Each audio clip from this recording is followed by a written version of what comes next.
Hello, and thanks for tuning in. You're listening to the Scott Johnson Radio Show on the Building Fortunes Radio and the Humongous Radio Network. Thanks again for listening in. The Scott Johnson Radio Show is featured on Building Fortunes Radio with co-host Peter Mingils and the distinguished host Scott Johnson. We are here broadcasting worldwide, online, to help make the world become a better place. Scott Johnson is famously known for his Stop the Amway Tool Scam efforts, identifying the deceptive business practices of many Amway uplines. From hidden tool profits to lack of retail sales to non-distributors, the Scott Johnson Radio Show explores what's good and bad in the MLM industry.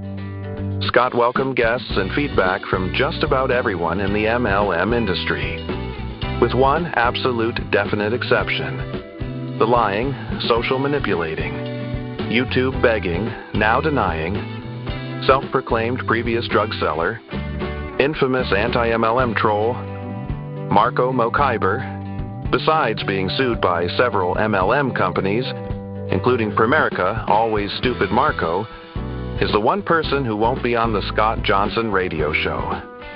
Everyone else, come on and join Scott and Peter for an informative and entertaining conversation about the world of MLM. You'll be able to hear the Scott Johnson Radio Show on the Humongous AM and Humongous FM radio network and on all major platforms, such as Amazon's Audible and Apple Podcasts, Spotify and iHeartRadio, and many of your other favorite podcasts. Share this show with the people that are important to you, and let us help you make a difference in your world. Now on to the Scott Johnson Radio Show. Take it away, Peter. Hello, everyone. Peter Mingils here. You are listening to, yes, that's right, the Scott Johnson Radio Show on Building Fortunes Radio. We put this all over the place as well. It goes on humongousradio.com and the AM and the FM stations, as well as on Spotify and iHeartRadio and all the other big ones. And we put this on directselling.news and MLM.news as well. So if it looks like it's all over the place, it certainly is. And it's a Saturday night, a little bit later than we usually record. And I love that introduction because it continues to set the record straight from the gentleman, Marco Mokhyber, who's constantly trying to rewrite history and make himself appear as if he's in a better light. So we just kind of remember the idea that he was sued by Primerica, still is.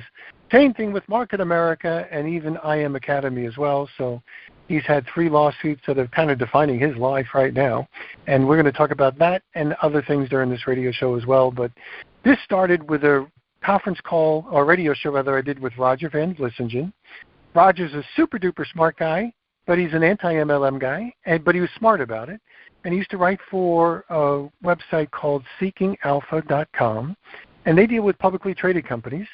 And as a result of some of the things that he said, I called him up and I said, hey, why don't you, Roger, be on our radio show, because some of the things you're writing about are pretty good, and I think they're certainly worth addressing, because there's a lot of things great about MLM, but there's a lot of things that aren't so great about MLM, and he was really nailing it. Well, Scott Johnson called me up, and he said, you know what, Peter, I listened to those shows. I think we did a few of them. And he said, but the thing is, everybody's missing this tool scam associated with MLM. And I had not spoken to Scott before. We're coming up on our 11th, I think, anniversary of doing this radio show. So 11 years ago when he first called, I said, Scott, I'm not really sure if I know what you're referencing. I think I do. And I asked him if he had a website, and that clarified it for me. He said, stoptheamwaytoolscam.wordpress.com. And I was thinking about the Amway experience that I had multiple times, where it appeared like they were more focused on making sure I was bringing people to their next event and making sure that I was constantly buying the audio cassettes way back when that they were selling. And, anything else that was going on, it really had nothing to do with the product. It had everything to do with the system. So the system was sacred is the mantra that they used to have way back then. So when I was asking Scott, and he mentioned the tools, he was kind of referencing what I was calling like the system. And he's right. A lot of people aren't talking about it. So we started this radio show, and we start off usually with an introduction about what that tool scam is like. But then we move on to different and various things. And today is going to be another great radio show. Scott and I where we're going to be talking about some of the things that are happening in the industry. But first I want to say always thank you to Scott Johnson for being here, keeping me sharp, because I study stuff to make sure that we can do things for this radio show, and for his never-ending, commitment towards identifying and educating people about the stuff they really need to know about the good, the bad, and the ugly in the MLM world. So, Scott, thanks for being here on your own radio show. Hey, Peter, thank you. I hope you had a good July 4th. I know when I called in tonight, and I called the number, and I had to pause for just a second to remember the access code because I had taken that, or we had taken that week off. So took me about 1 second to go, oh yeah, okay, that's the number. So, but I don't know how much you saw the 4th of July or even the 3rd of July when Trump was out in South Dakota. I mean, it was quite the party, in both, South Dakota as well as Washington, D.C., and the fireworks. I think I heard the number 850,000 fireworks were shot off in Washington, D.C. In fact, they said that after the fireworks show that Washington, D.C. was the most air-polluted city in the world.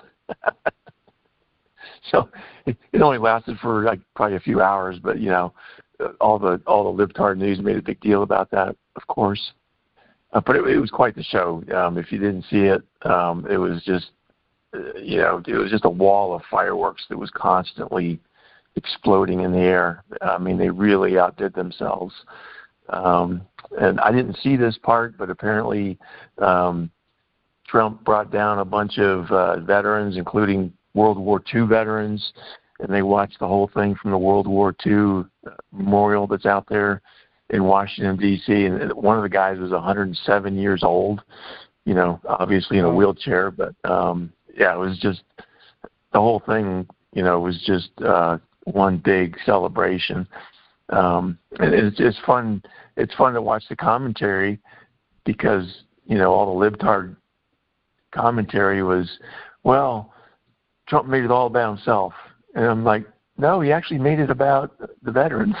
So, and other, the founders and all that stuff. That's the whole idea of that whole weekend. So, but you know what you're going to get when you when you're Trump, what the backlash is going to be from that side of the aisle. So, but it was really a neat thing, and I haven't really looked real hard, but I want to sort of see the thing again because I didn't get to see the whole thing. In fact, we drove out to see the local fireworks, and right after we left our house, we noticed that the nearby streetlights, I think they were out.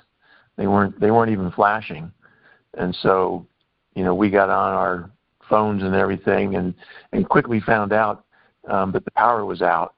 It's like 1,800 customers where I live, and by the time we got back, it was still out, and it took 2 or 3 hours to regain the power. So I missed a lot of the actual real time goings on that was being done there in Washington, D.C. But we had a good time. It was a really a very good celebration, and really the theme of it really now is this is the whole year.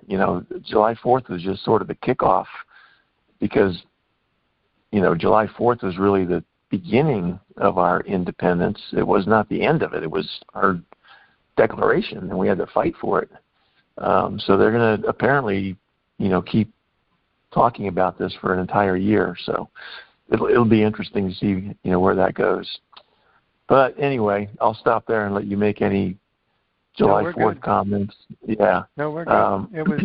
It was relatively quiet. It was noisy, but I'm in a not necessarily a busy area. I could just imagine what it was like in New York, where I grew up.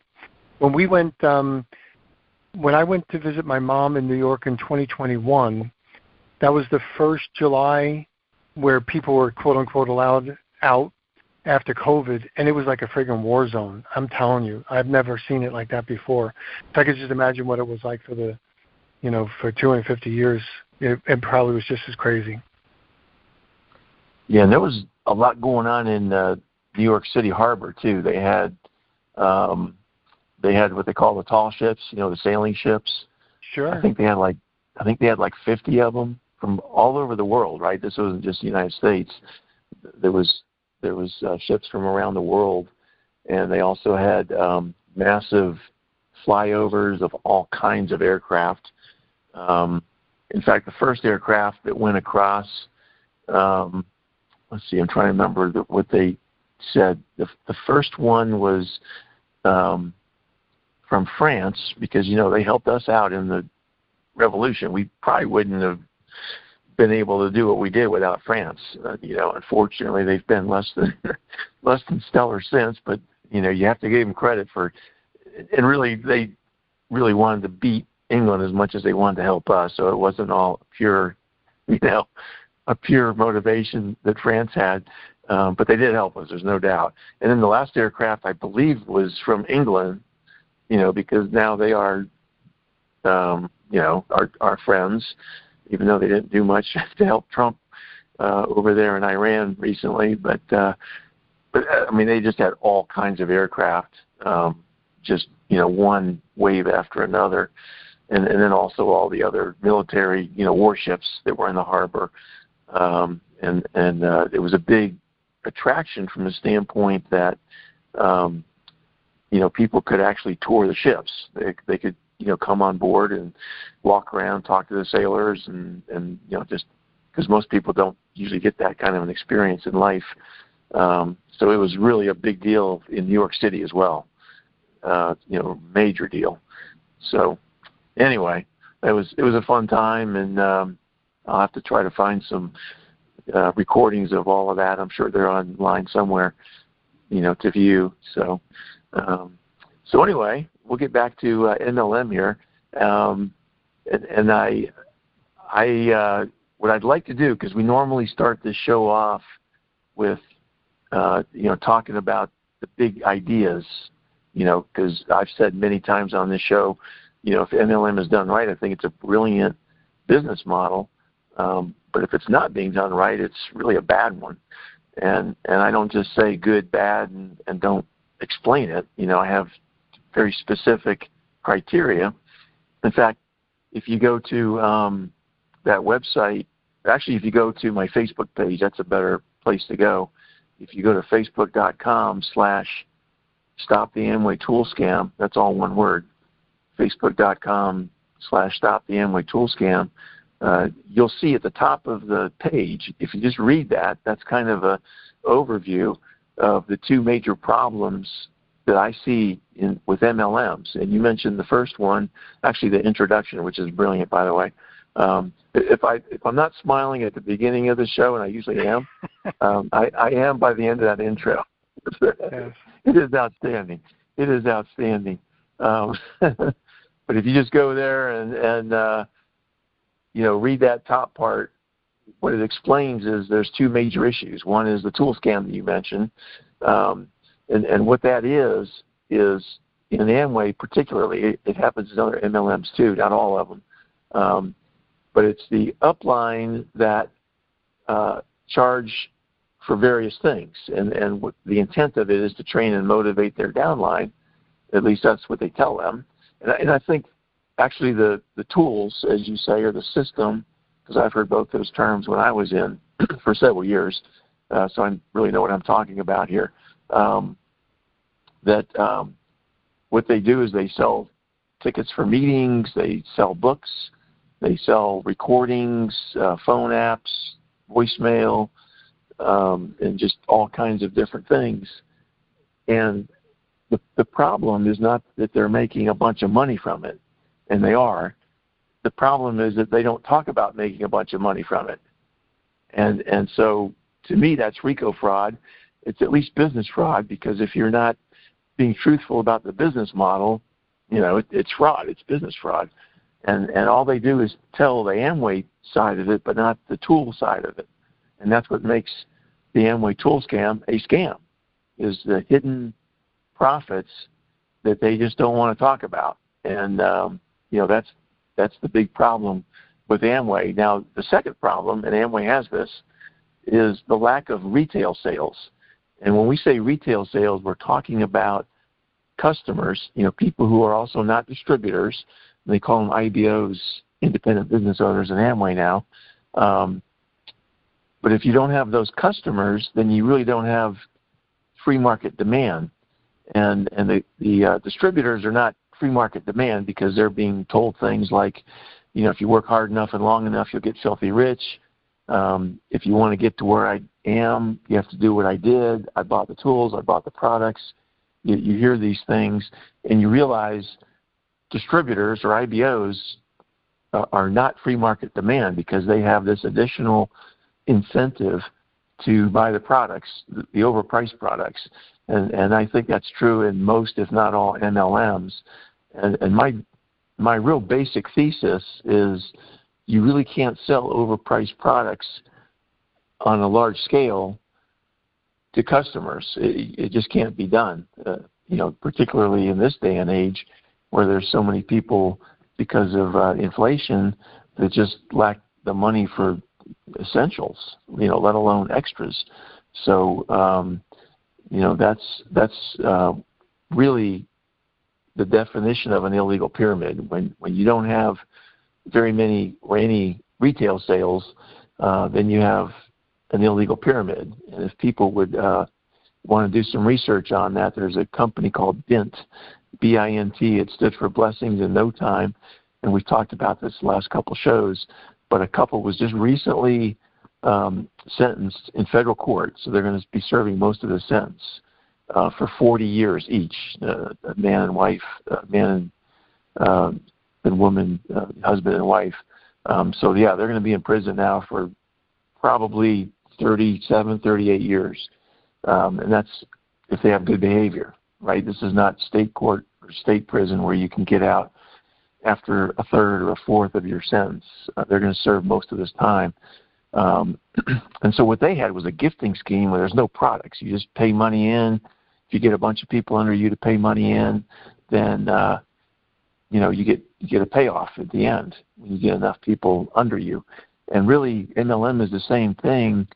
If there's no retail customers or very many retail customers, because it's the same thing. You're putting money in, and if you don't have those customers that are there only for the products, then you're really putting in extra money. You're getting the product, yes, but then you're putting in extra money, which has the same eventual impact. When you get enough people under you, you get a payoff.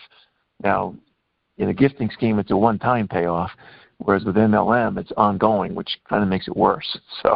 So I don't know why the FBI and FTC haven't figured this out. I've tried to explain it to both of them multiple times, and that's why we do this show. But anyway, that's kind of the short and sweet. What I wanted to do also is kind of expand on this a little bit, because you sent me a story recently that I'd like to review on this show, and then kind of weave this information back into there. So I'll let you make any comments, and then we can rip into it. Nope, you're good. Let's go. All right. So you sent me an article from businessforhome.org, and I guess it's probably some kind of a press release that the DSA put out there, and it showed up on this businessforhome.org website. And the title of it is The Architecture of Independence, How Direct Selling's Past Will Define Its Future. And this was written by a guy that we've talked about several times on this show in the past. He's been around for, I guess, about a year and a half now as the CEO of the DSA. And this is not the Democrat social, what's that? Democratic Social, what's the third letter? Can't remember. That's going to say, I don't remember. It's not so association. I don't remember. I'll look it up. Yeah, look it up. But it's right. Democratic Socialist America. So anyway, look it up. But anyway, this is a different DSA, and until recently, it was probably the better known DSA. This political DSA is really overtaking how people understand the letters DSA. But this DSA that Dave Grimaldi is in charge of is the Direct Selling Association, okay? And I went through and read this article, and if you count all the times that either direct selling or sales or selling, you know, that whole word grouping is mentioned in this kind of short article. It's 18 times, and that's not even including the DSA abbreviation. So 18 times. And I just asked my electronic friend over here, and she said yes. It stands for the Democratic Socialists of America. Of America, yeah, okay. Socialists of America. There we go. Yep. Yeah, and you're there right. You go. Everybody, but at least people in our world, we always thought the DSA was the Direct Selling Association. So there's a new DSA in town. Yeah, it'll be interesting to see, you know, how, especially people that are not familiar with these two terms, kind of get them confused and don't understand, you know, the difference, or the fact that they understand one but they don't know the other one even exists. So yeah, it'll be interesting. But anyway, Grimaldi might be getting some extra. Grimaldi might be getting some extra traction because people are going to be looking at DSA. Yeah. You might, but you may not like it. I guess that's to be determined, but, you know, we'll see. We'll see what happens. You know, you could look at it as well. It's a little bit of camouflage, but then again, I mean, the DSA, you know, the Democratic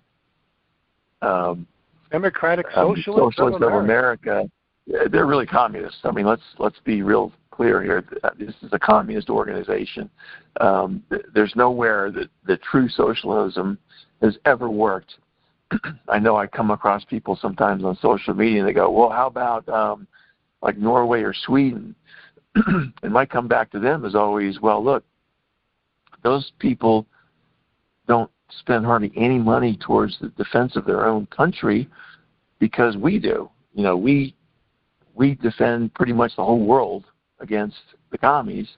And so if they really had to support themselves to defend their own country, they probably couldn't be socialists anymore. You know, they couldn't retire at 50 years old and have, you know, 20-hour work weeks. I'm exaggerating just a little bit here. You know, 8 weeks of vacation every year.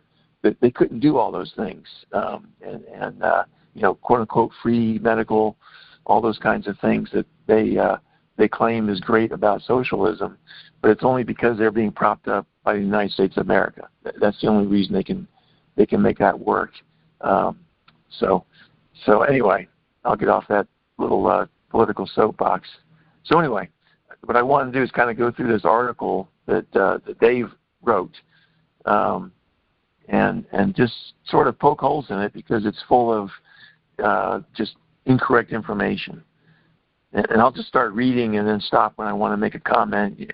Feel free to add yours. So it says, when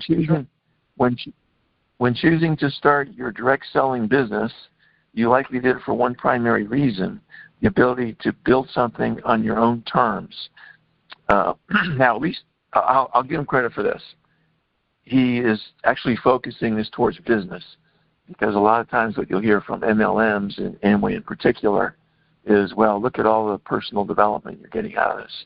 When we really know people join an MLM, and by the way, MLM is not mentioned once, I don't believe, in this whole article, because it's like Joe Biden used to say, you know, I don't know if you remember this little quote from Joe Biden, but he said, I can't remember what the term was, but he said, and I can say it in one word. And then Joe said 2 words. so that's Joe Biden. But this is like a 4-letter word, MLM, right? That's how Joe Biden would look at MLM. Oh, that's a 4-letter word. But that's where MLM is now, is these people will not put it down in writing. It's all direct selling, or maybe network marketing from time to time. But you would be hard-pressed to find MLM. You know, when MLMs are talking about their business, it's always direct selling, direct sales, those kinds of words. Anyway, the end of it, though, is really the opposite of what it really is, on your own terms, because, first of all, you have to follow the contract that you signed, and those are usually pretty onerous. So it's not really your own terms; it's the company's own terms. And secondly, the more you get into an MLM, the more you realize it's not your terms. You have to work your butt off. And it's mostly trying to recruit new people because they're getting out so fast. You have to work very hard to just stay even, let alone get ahead and grow your downline. So the fact that he says your own terms is really a misnomer. It's really not your own terms, with the caveat if you want to succeed, right? That's the caveat there. So then he goes on and says, whether you are serving your customers, growing a team, or setting your own schedule around family commitments, personal independence, and flexibility are the foundation of everything you do. Again, it's the exact opposite of that. The expectation is that you will not go to family commitments, that you will shun them if any kind of a business activity is going on. You're expected to be there. If it's your own, relative's funeral, they'll try to quote Jesus and say, let the dead bury the dead, which Jesus actually said, but that's because he was Jesus, not your upline. But that's really a complete misnomer, that you're going to set your own schedule around your family commitments, because there's a very strong expectation that you will be there, period. And if you're not, it's like you said, Peter, and I heard the same thing from my upline. If you're 99% loyal, then you're actually 100% disloyal. It's a very strong expectation. And one of the strongest examples, I know I've mentioned this before on the show, there was a couple, they weren't in our upline, they were cross-lined to us when we were in, and during one of the Saturday, monthly Saturday seminars, they were not there in the afternoon. And we're kind of looking around going, where's these guys? Because they're always there. And then when the evening session came, they waltzed in, him in his tuxedo and she in her wedding dress. They had just gotten married and were showing up immediately after the wedding to come to the evening session of the monthly seminar, just to show their loyalty again. And so, the subliminal message is you're going to do whatever it takes. You're going to be here, period. There's no, there's no allowance to not be here. And so, they were the prime example of that kind of 100% loyalty. I don't know if they got in trouble for missing the afternoon seminar, but I think it was probably accepted by the upline because they knew they were going to be there for the evening and they could make a big entry and all that. So I think it was okay with the upline to do it that way. But anyway, that's a real life experience that actually happened. But there's other people that are lauded for being there instead of being at a funeral or whatever is going on.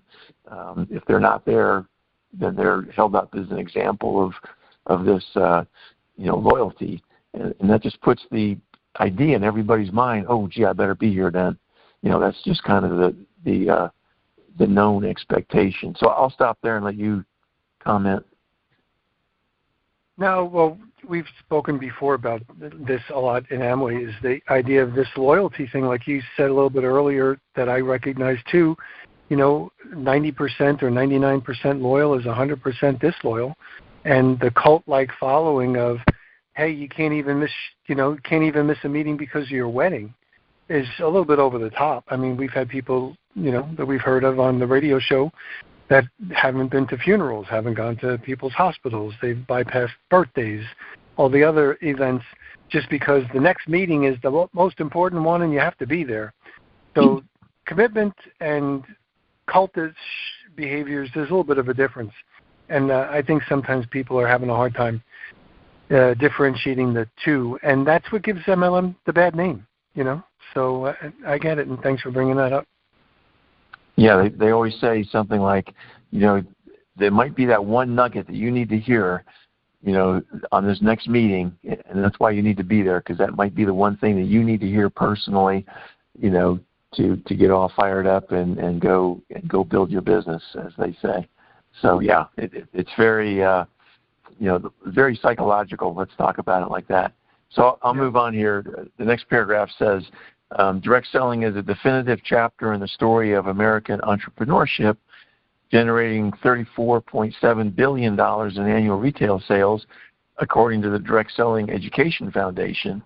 Yet most independent sellers do not realize that the flexible business model they chose is currently being debated by lawmakers and regulators in Washington, D.C. and state capitals nationwide. So let me kind of deconstruct this little paragraph. First of all, I think it's a chapter that's pretty much over. I mean, it's still around. But that $34.7 billion, I think around 2 years ago, it was around $40 billion. So it's gone down quite a bit. And in fact, I think that was like 4 or 5 years ago, it was around $40 billion. So when you factor in inflation, it's gone down by more than just, that $5+ billion. It's gone down by 7 or 8 or 9 billion once you factor in inflation. And also it says annual retail sales. Most of those are not retail sales. In fact, most MLMs don't even track retail sales to customers. And so they have no idea how many retail sales there are. We know from a lot of guests coming on this show that they're virtually zero, and they're taught, like I was, to make up retail sales and to manipulate the computer and so forth. And so, that whole sentence there. And by the way, the Direct Selling Education Foundation is really kind of part of the DSA. They're sort of an offshoot, if you will, and it's usually made up mostly of professor types, and I think they're probably paid to write these articles. Not that you shouldn't get paid to write an article, but they have a certain incentive, let's say, to be friendly and bias it towards supporting MLM and ignore anything that is not supportive of MLM. So they're anything, but a real, what you would call a scholarly article, as far as being balanced or anything like that. And I've read some of them, not all of them, but the ones I've read are just, extremely biased towards being pro-MLM. So anyway, that's just part of the environment. People need to understand that when they see these things, they think, oh, there's an education foundation, and these are professors and so forth. Well, once you start peeling that onion a couple of layers, you'll see, what's really going on behind the scenes. And again, you mentioned this flexible business model. It's not, and it is being debated, by the way, in Washington, D.C. and state capitals. It's not really being actively debated very much officially, as far as bills in the state capitals. The FTC has sort of a proposed new guidelines, but that was frozen when Trump came in, just like all regulators, by the way, not just the FTC, but all regulators. He told them, hey, hold on to everything. Don't do anything until I say go. And I don't think he said go yet, because I haven't seen anything on this new guidance from the FTC, which is very flawed, by the way, because it actually went out. It's out in the public, but they're not doing anything more with it until they're given the green light. So anyway, I don't know if you had any comments on that. No, we're good. All right. Next paragraph. The real challenge is that many of the laws affecting independent work were written long before people could build businesses through social media, video calls, and online storefronts. Today, these outdated rules are creating ambiguity, inviting litigation, and causing a structural shift where the legal boundary between employment and independent work is being actively rewritten. So I think this is mostly behind us. I think maybe California might be an exception, but California is always an exception. But I think by and large, this has really been tamped down as far as MLM distributors being considered employees versus independent contractors, because we know I think it was, pretty sure it was California, and it was one of those Uber or the other rideshare company where California sued them and said, no, what you have here really is more of an employment operation, not a independent contractor. And I think generally that's been solved at the national level, but of course California does what California does. So we'll see where that goes, but I don't think that's a very major concern at this point. In fact, Amway has even done some things recently which I think were motivated towards sort of providing some insurance that distributors would not be considered employees. And that is, they used to have what's called a 6-month rule, where if you quit Amway, you could not join another MLM for 6 months if those products or services competed with anything in Amway. Well, Amway's got a whole variety of products, and so you would be hard pressed unless it's like real estate or insurance to find something that did not compete with Amway's products. So they dropped that requirement. So now you can quit Amway and join another MLM immediately if you want to. And I think that was one of those things that Amway said, this really makes them look more like an employee than like an independent contractor, so let's get rid of it. Now, they still have a 2-year rule, which is if you do join another MLM, you cannot contact a current Amway distributor for 2 years. After 2 years you can, but you have to wait those 2 years. But anyway, that's kind of my synopsis of that paragraph. Let you make any other comments. So I know the employee versus independent contractor status is a pretty big thing, or it was a pretty big thing, or it still is a pretty big thing depending on what state you're in. And I'll just use as an example, when I was with Electrolux, we, as a branch manager, we would make 50% of the profits from the store. And when our salespeople were employees, which means we took their taxes out, we paid, or I paid, as the branch manager, a portion of their Social Security. And that was a lot of money. I don't remember what it was back then. I don't know what it is today. I think it's almost like 15%. The employee pays half, the employer pays the other half.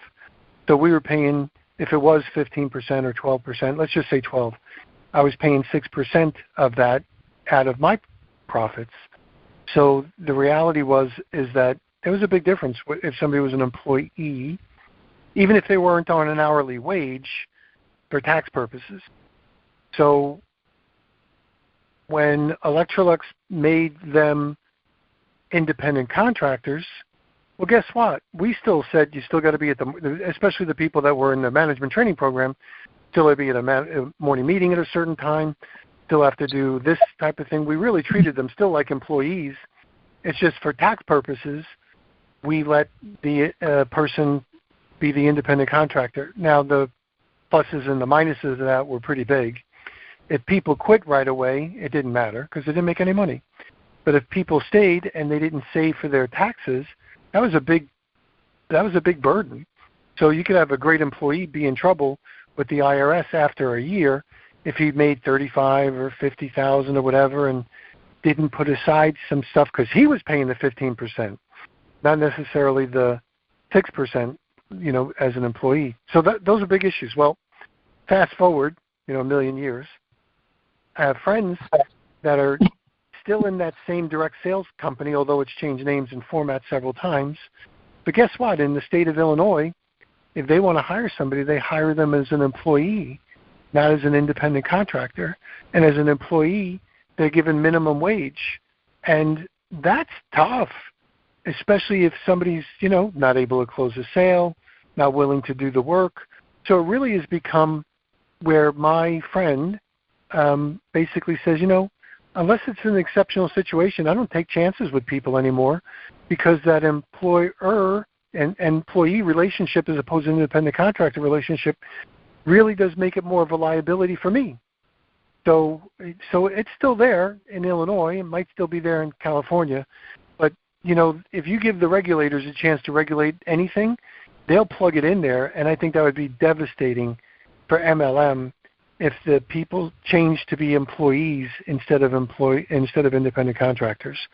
So an independent contractor is supposed to be able to do, whatever time they want, when they want to do it. They're basically paid on the end result, like the commission of a product that's sold, and not a minimum wage, because you really can't control what people do. A lot of people just sit there and they do a lot of useless activities that don't necessarily mean anything. And in this kind of a business, you're paid on results, as fair as that might be. We pay people, the same percentage, whether it took them 5 minutes to make a sale or 5 days to make a sale, whether it was 1 contact or 500 contact. Commission's the same. And some people might say, well, that's not fair. Well, guess what? In sales, we don't look for fairness. We look for results. And MLM is a little bit more like sales than it is like, a cushy job where you expected that you're going to get paid a certain amount and get all the benefits that an employee would. It's a different thing. So as long as that's not misled, it should be the best thing about MLM for those people that are listening in, because it gives them total flexibility. But also, I'm going to relate this back to my MLM and my direct sales experience.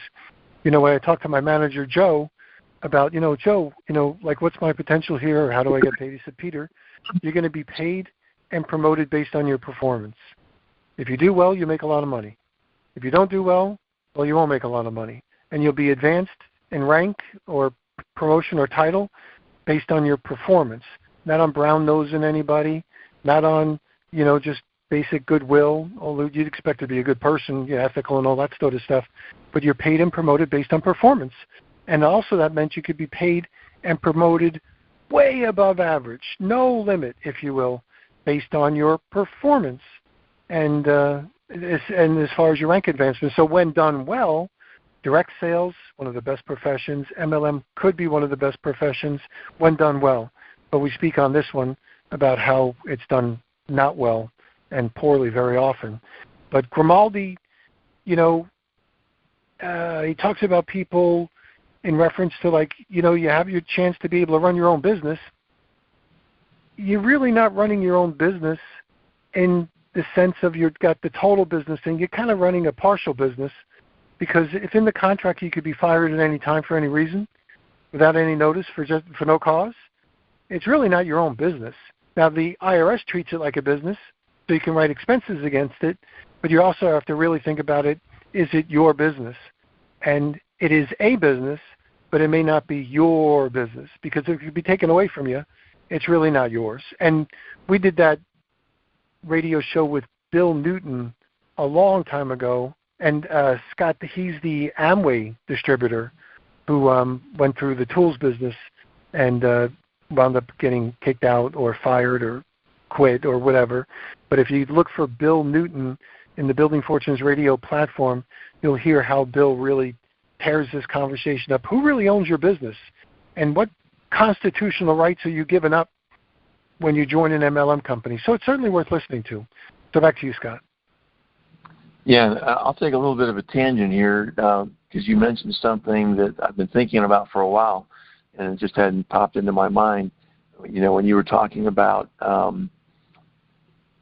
how you have to make a better decision on whether a person should be that employee or not.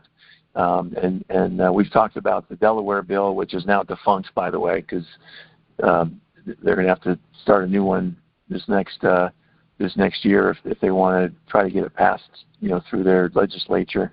And I wasn't a big fan of what they had in place, but there was one aspect of it that I thought had kind of positive potential results, and that is what was in the bill and had some merit is that the MLMs had to report what percentage of distributors were able to earn back their initial costs.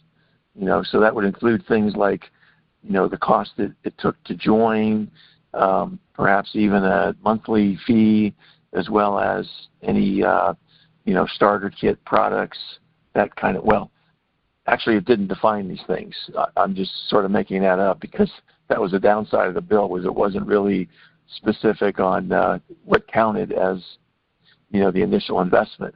So, but anyway, they did say that the companies had to report the percentage of people that were able to recoup their initial investment, which would kind of be similar to what you were talking about, Peter, from the standpoint of an MLM, is when you're a recruiter, do you want to make this person a distributor or do you want to make them a customer?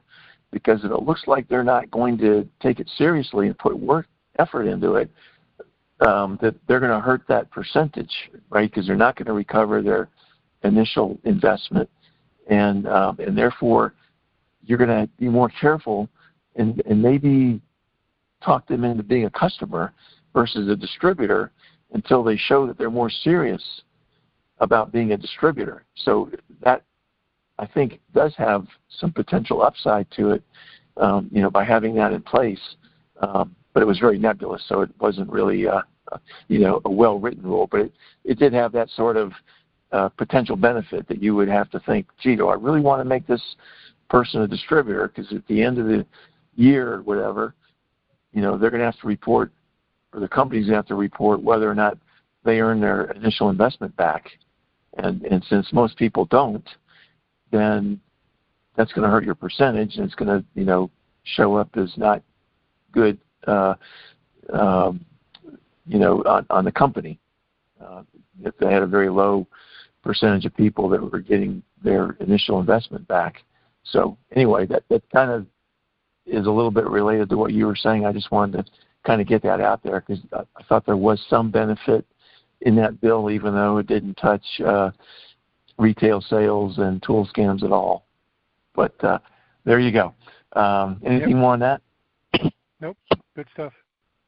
All right, so the next paragraph, it says, these conversations will be better informed if policymakers hear directly from the people who live this work every single day. Many regulators still operate under the flawed assumption that independent sellers do not fully comprehend what employee classification would mean for their livelihoods.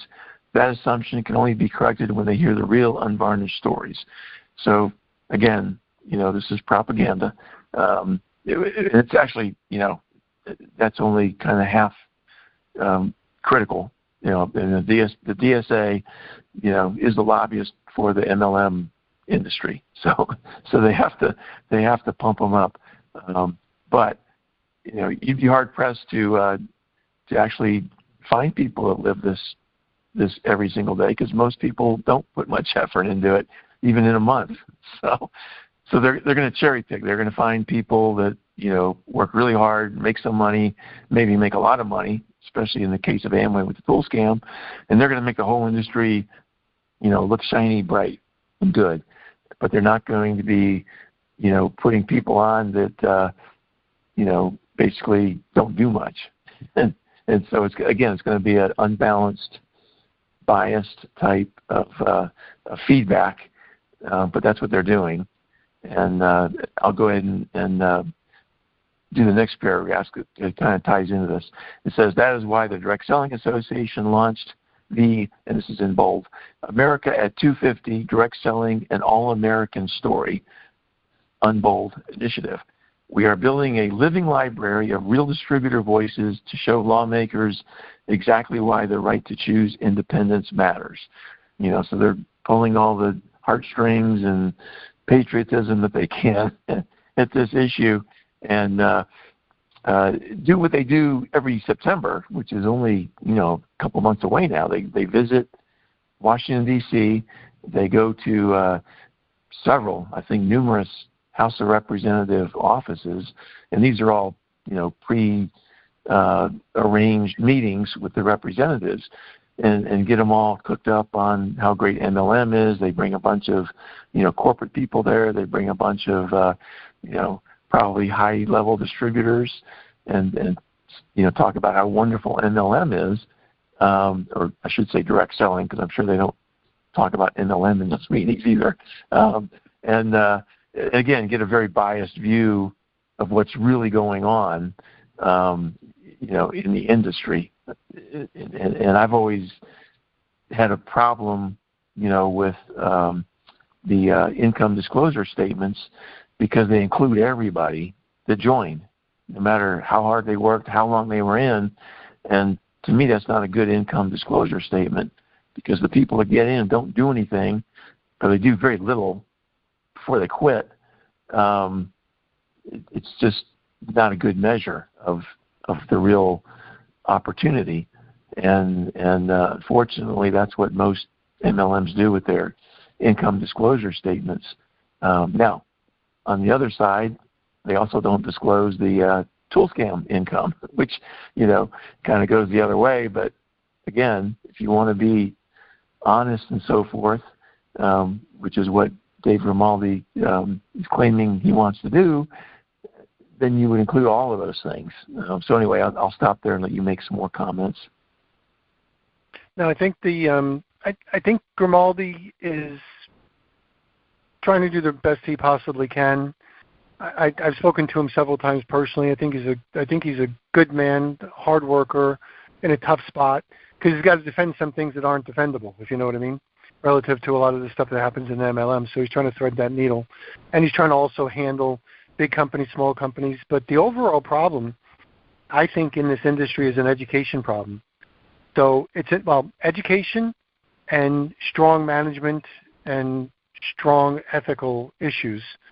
Whereas if, for instance, like none of this crap that happens in MLM would have ever been tolerated in the direct sales profession I was with Electrolux. I mean, the guys would have been fired. I mean, most of the people, even the big money makers, would have been fired because we would have had to make an ethical decision, even though we knew that sales were important, at what price. So if a guy was making a lot of sales but he was making it the wrong way, eventually, somebody would step on him. And because maybe he was winning contests that he shouldn't because he was cheating, so he'd be pushed out of the system. So it was really necessary for a much stronger management style, much more better business practices, more professional, if you will. But unfortunately, in MLM, there's nothing like that. I mean, it's kind of like the Wild West, always been, with basically the majority of the businesses doing it the wrong way. So it was like if you were riding down the highway and everybody's going 80 in a 55, then only those that got caught, which were only a few, were the ones. So might as well just do the 85 or 90 because you can get there faster. No one's paying attention. So that's been the biggest problem, I think, with MLM: education, strength, self-policing. Because in direct sales, like we used to self-police out the bad guys. Like if specific examples is, hey, some guy won the company contest, and he did it by selling to all the used vacuum cleaner dealers, and that was not something that was approved. Or he was constantly discounting the products and basically ripping people off. His contest would be stripped away. The guy might be fired, and the problem with the bad guy always winning the prizes is he took it away from the good guys that were doing things the right way. So the right way always prevailed most of the time, even if it wasn't always in the short term. Long term it would. And when there was crappy management, just give it time. The company's going to catch up with it eventually. Or if there's a bad management policy, give it some time. It's going to wash its way out. So that does not happen in MLM. And that's some of the biggest problems. And I'm not sure I'm going to go to the Roger Van Vlissingen approach is, yeah, Peter, it might be possible, but it's not reality. So therefore, don't expect it and just shut the damn thing down. And that's the way Roger Van Vlissingen would look at MLM, and other people that can't speak intelligent might look about MLM, but that's just some of the realities. And that's a hard thing to fight. It's a cultural thing, and not really sure if it's going to be solved anytime quickly, but it can certainly be cleaned up and we can have some progress. So back to you, Scott. Yeah, I completely agree. Dave Grimaldi is literally being paid by the MLMs that are in the DSA, Direct Selling Association, and especially the big ones, right? The Amways, the Herbalife, the Avons, and he has to toe the line. He cannot go out there and say tool scam, retail sales, even though, interestingly, I think it was 2 years ago now, the DSA actually proposed, hey, what if we have 50% minimum retail sales? 50% of our total revenue was from customers, a minimum of 50%, and the FTC, for no good reason, because they didn't explain themselves, just said, no, there's no minimum. which is just a total sort of whitewash of the whole concept. And it's even more ridiculous because the DSA did not pull that out of the air. They actually used the same number that was in the Herbalife and Vima settlements, both in 2016, with the FTC. And the FTC said, nope, there's no minimum. And so it's just a crazy world we live in where you can't have these really simple, straightforward things that you're, because I would agree with Roger, if the FTC is not going to, enforce specific rules, then they're really not doing anything except finding an occasional extreme example of something going on out there, which is, so obvious.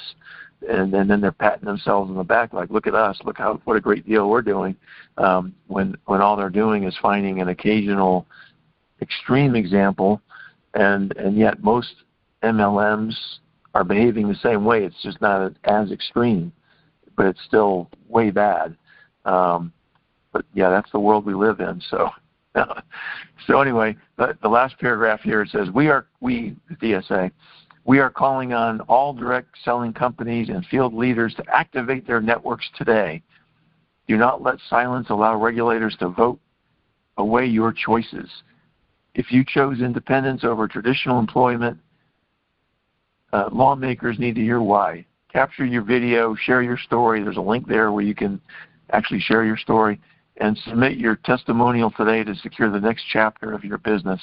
I was kind of thinking about sharing my story. I know it wouldn't get published, so anyway, that's the call to action here. Is they're trying to get all this on video and kind of add to the annual September thing, something that they can use year-round to beef up their side of the argument. So anyway, interesting article. Again, it's not the truth. It's the portion of the truth they want you to hear, but it's not the whole story. In fact, it's a very small part of the story and leaves out a lot of very important facts. So, as usual, I mean, that's nothing new. It's nothing unique to David Grimaldi. The DSA has been doing this for decades. So that's that. Any more comments on that, Peter? No, I'll just tell you, full disclosure, I've called him several times. Whenever we've spoken, I've had nice conversations with him because I give him the inside scoop about what's happening in the industry. And he's usually at least he says he's glad to talk to me about those types of things. But I've asked him on many occasions if he wants to tell positive stories, because I think MLM has its place, and I think it has a positive place when done the right way. And if he wants to tell those interesting stories, there's a lot of really good people out there that are really doing the right thing, and it might really fit for a lot of different people. But we got to tell the story, not just all the positive stuff. We have to talk about the industry and whatever the industry is like, and it has the positive aspects to it, and you really have to understand where the negative aspects are. And not talking about the negative, I think, is really not being very realistic or fair. Because, and Scott, I'm going to use this as an example. So I wasn't sure if I was going to say this, but I just thought about it when you were talking to me. I was, I'm going to give you the punchline for those people listening in advance. MLM has a bad reputation. So I was having a conversation with a gal who was going to do some radio shows for us on Building Fortunes Radio. And on the Building Fortunes Radio side, she had nice conversations with me. And I know her through some speed networking, and I won't mention her name because that part doesn't matter. But I had a nice conversation. She wanted to start doing some radio shows. She was going to pay for those radio shows and some other promotional stuff that we do. And in the end of the conversation, after I spoke to her maybe a second or third time about doing something and spending some money with me, she said, Peter, I'm really not sure if I want to work with you. And I'm like, okay, something happened. She says, I looked you up online, and you're controversial. And I said, okay, well, in what way? So, and we had a nice conversation. So she was, excuse me, had a safe conversation with me. she wasn't have to worry about mincing words. She says, you deal with MLM. And I said, yeah, MLM. And then she gave me her rendition of MLM. And I'm like, hold on one second, Scott. I just got a tickle in my throat. Hold on one second. No problem.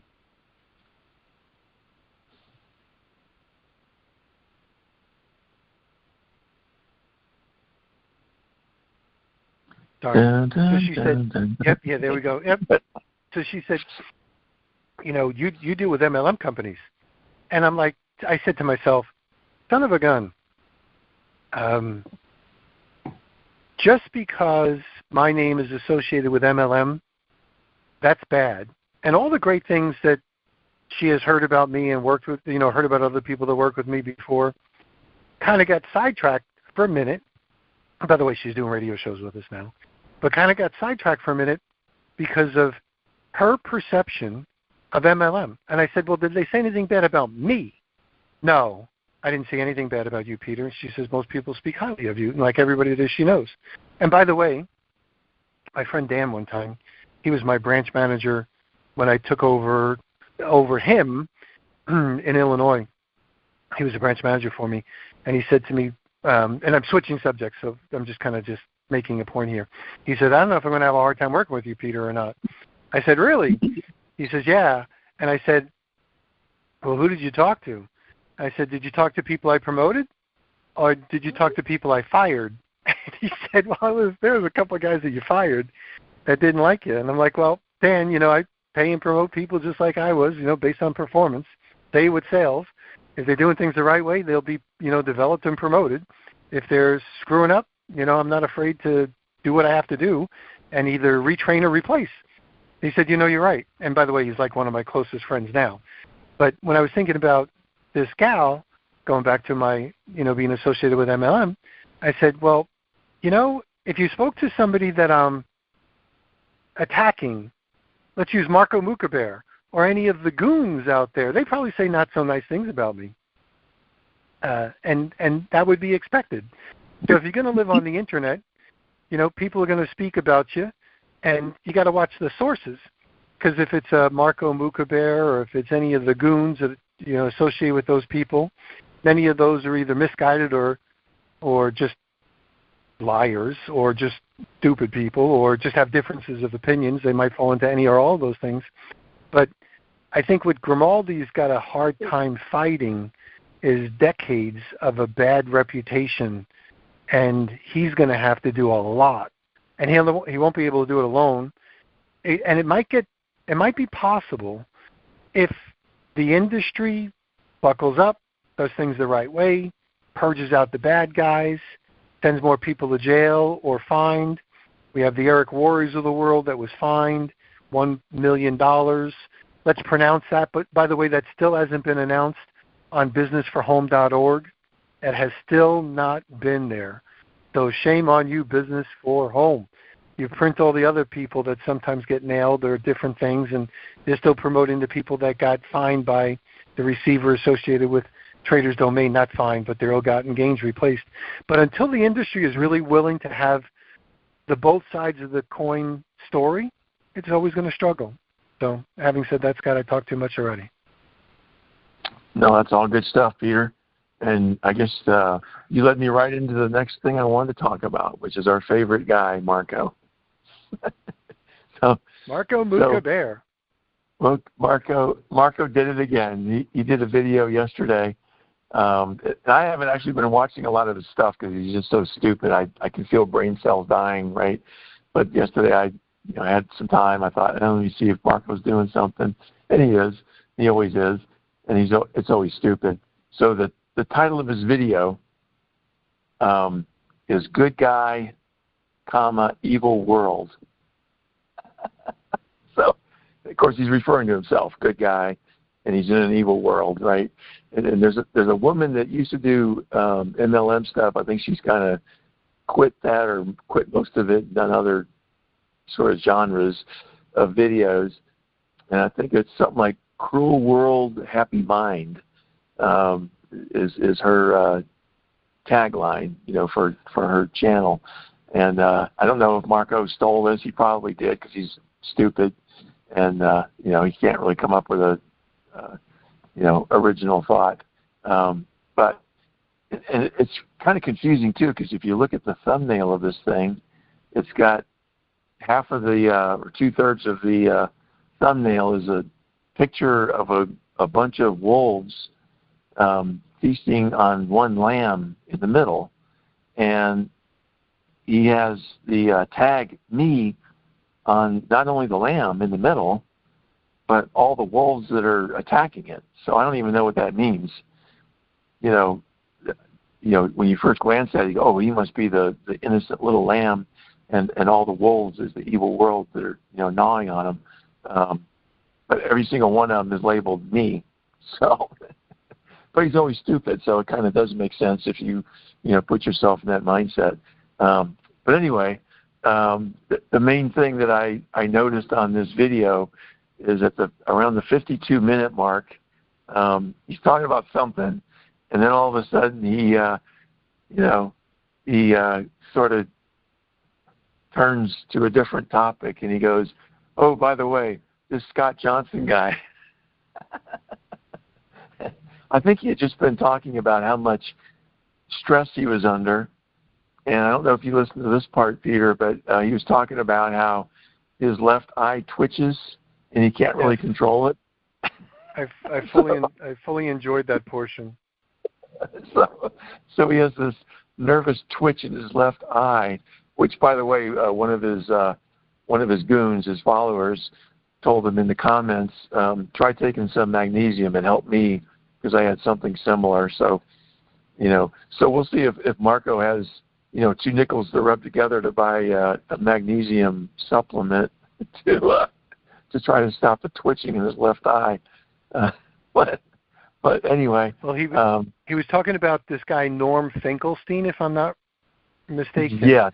And how Norm was kind of tortured by people, in the industry, kind of putting him down and writing things about him and basically trying to destroy his career. And he kind of used himself as a comparison. Yeah, and Norm Finkelstein has nothing to do with MLM, okay? Because we already know that Marco, and by the way, a lot of other anti-MLM Huns look up to Robert Fitzpatrick as their ultimate hero, right? I mean, that's the guy. And we haven't seen much about Robert, at least I haven't, in like on YouTube or whatever. I wonder, because he is an older guy. I wonder if his health is failing him, because I just haven't seen much of him around lately. But anyway, this Norm Finkelstein guy, who's obviously Jewish, the name, right? But he's actually very anti-Jewish from the standpoint that he doesn't like Israel, and he really doesn't like what's his name? Alan Dershowitz. Alan Dershowitz, yeah, that name got lost in my mind. Anyway, he really doesn't like Alan Dershowitz. In fact, these guys have a history going back at least 20 years, where Norm was trying to get into a college, and not as a student, but as a professor, and be tenured. And there was a couple committee votes, and they voted thumbs up. It wasn't unanimous, but he got the majority of votes. And then Alan Dershowitz went on the attack mode and said, no, this guy's a dirtbag, he's a liar, all this stuff. And ended up he did not get tenure, so he's pissed at Alan Dershowitz, who's obviously very, if you know anything about Alan Dershowitz, he's very pro-Israel, very pro-Jewish and all that stuff. So you got these 2 Jewish guys going at each other. One of them's like pro-Israel, the other one's anti-Israel. And they both have written like 2 or 3 books each where they'll explain why the other guy's a dirtbag, and then the other guy will write another book answering the other guy's book. And it goes back and forth several times. And I haven't read the books, but I was just reading about this, I think, on Wikipedia. They've been at each other's throats for literally decades. But we all know that Marco, being of Lebanese descent, even though he was born in Canada, he's very anti-Jewish. And so now he's glommed onto this Norm Finkelstein as his hero, because this guy is also anti-Jewish. Not that he offers any value or anything, just like Robert Fitzpatrick doesn't really offer any value or very much value when it comes to MLM, but because it agrees with Marco's preconceived notions of Israel and Jews, now he's his hero. And so he's trying to get together with this guy and do a video with him, and apparently the guy is open to it. And there's other stuff going on behind the scenes I might mention later on. But anyway, the part at the 52-minute mark, a little bit after 52 minutes, Marco transitions into this, this Scott Johnson guy. When I went to Washington, D.C. like 2 or 3 years ago, he wrote an email to all the attendees and told them what a dirtbag I am. That wasn't exactly what Marco said. He talked about me, making certain claims, with the insinuation that they weren't true. Of course, all of them are exactly true. But then he also went into some detail about, something about a pizza thing and some about something else, but he never got the specific situation, because what Marco actually did on his own videos was he was talking about Papa John's and how he would get a free pizza every other time, because every time a pizza showed up, he would call him back and make a complaint, even though there was nothing wrong with the pizza. And they would say, we're sorry, little stupid Marco. We'll give you a free pizza next time. And so he kept doing that over and over again and bragging about it on his own videos. And so he didn't say that last night. He just gave this really nebulous, pizza something, right? But that's the actual Marco, fact. Yeah, Marco always rewrites history in his favor for his audience, so they believe that he's some wonderful guy. And the story about the pizza or the toilet paper, or the story about how he called when he called me, not realizing that he dialed from his mobile line a landline and would now have a much higher phone bill, and he was going to call the phone company and say his niece misdialed, and he didn't realize it, and he was on the phone for an hour, and whatever, just totally lie. So his very okay method is it's okay to lie and cheat and steal, and when he tells the story again for his audience like 2 days ago, he promotes it as if something else had happened. So we're always here to just remind the world that he's trying to rewrite history. A little bit like AI is rewriting history, and other people are rewriting history to change the narrative for people that weren't around when it was really here.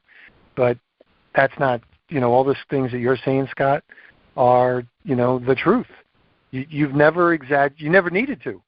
The truth was always fine, good enough when it comes to explaining what Marco does.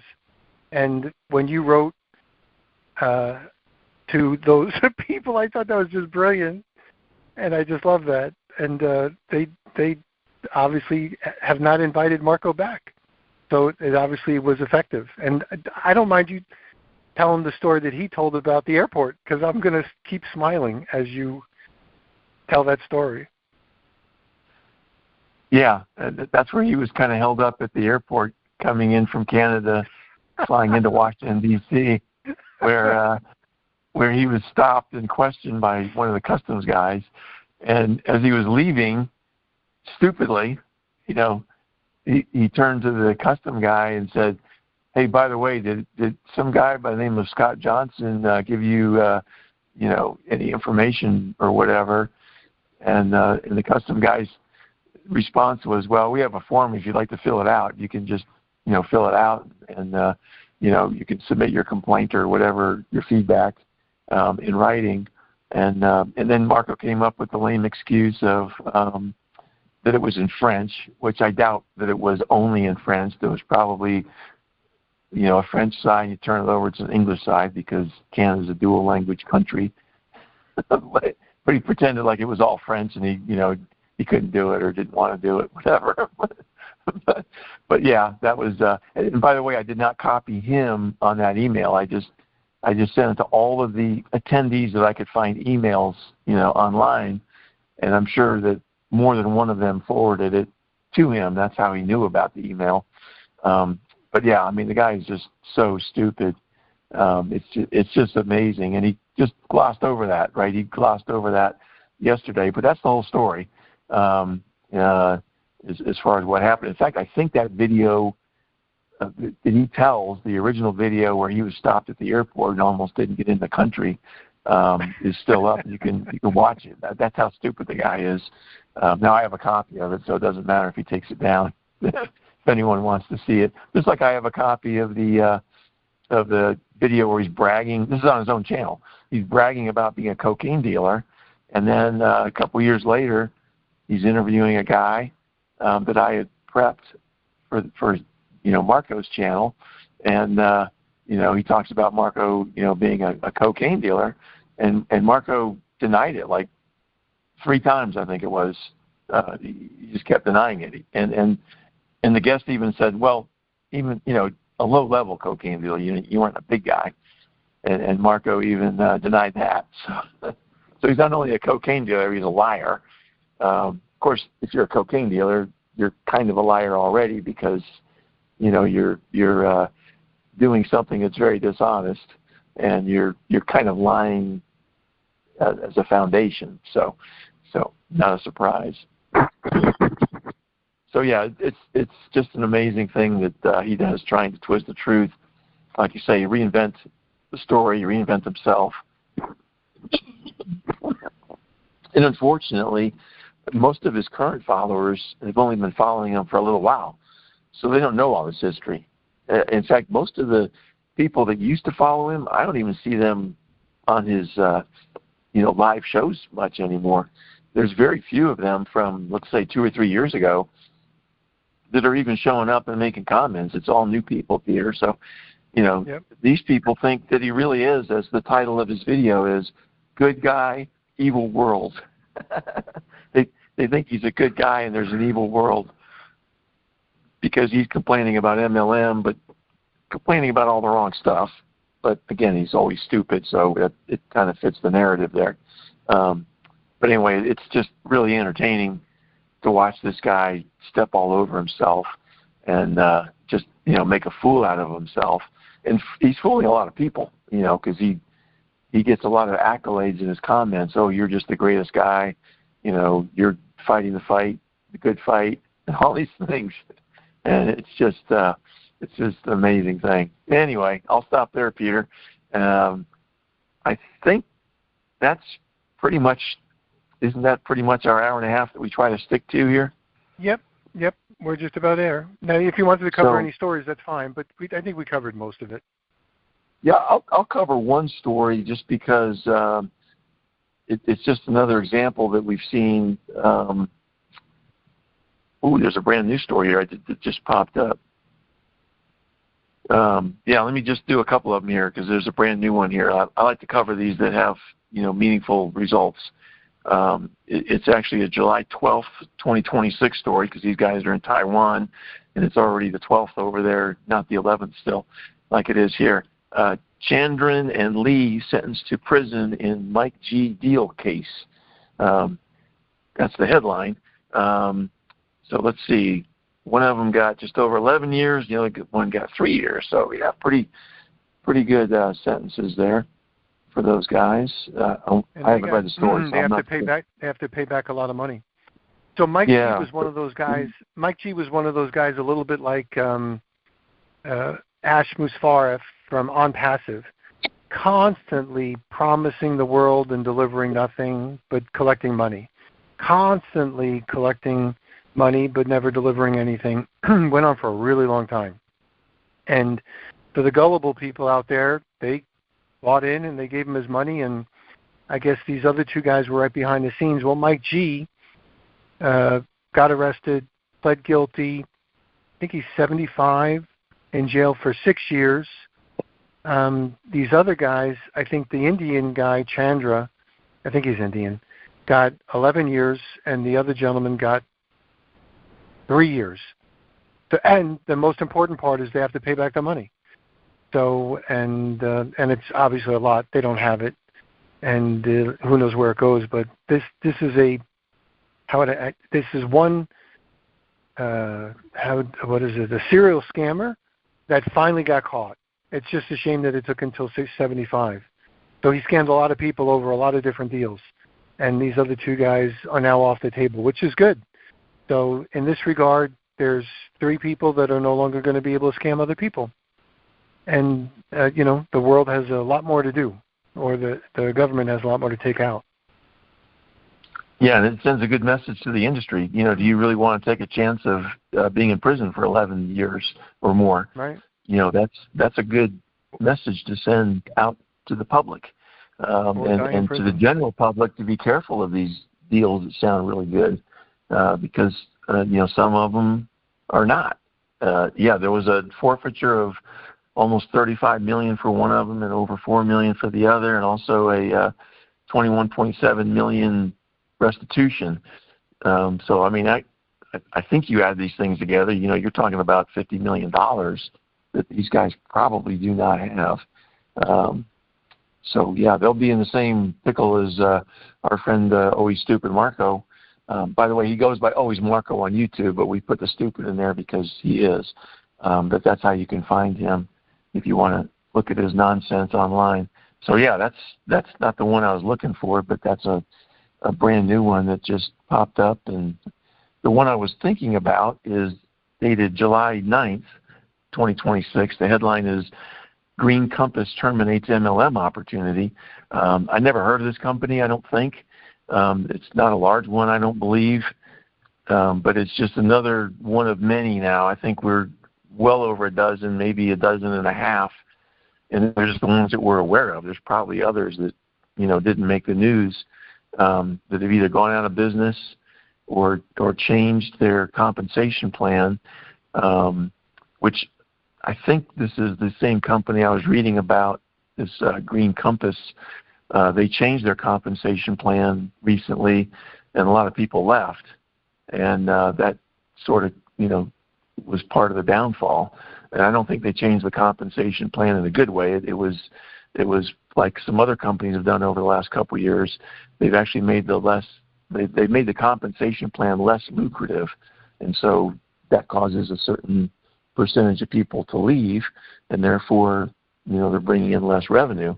We've seen them shut down. We've seen them change their compensation plan for the worse from a distributor point of view, and we've seen a bunch of them go into direct selling, where there's no upline, there's no downline.